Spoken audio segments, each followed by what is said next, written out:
Hi friends, मी आज आपल्याला बीटरूटची ज्यूसची recipe सांगणार आहे।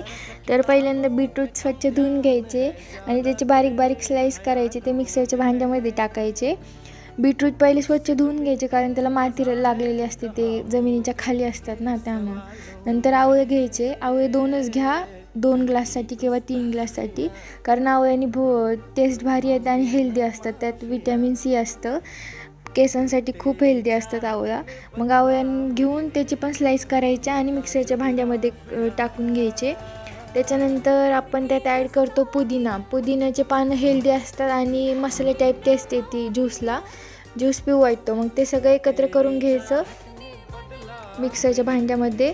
नंतर चवीपुरतं मीठ टाकायचं, त्याने टेस्टी लागतं ज्यूस। नंतर आपण त्यात थोडंसं 2 किंवा 3 ग्लास पाणी ॲड करायचं, जसे आपले लागणारी गरज आहे त्यापुरतं। त्याच्यानंतर ते ग्राइंड करून घ्यायचं मिक्सरमध्ये आणि आपण सर्व करायचं। बघू शकता मी कशी सर्व करते। आणि वर डेकोरेशनसाठी आपण एक पान ठेवू शकतो पुदिन्याचं, हेल्दी आणि स्वीट। लिंबू पण टाकायचं विटॅमिन सी साठी। आणि हे मी आणि माझ्या भावाने घेतलं आहे पिऊन, कारण आम्ही दोघं पण हेल्दी राहतो आणि हेल्दीच पितो। ट्राय करा नक्की।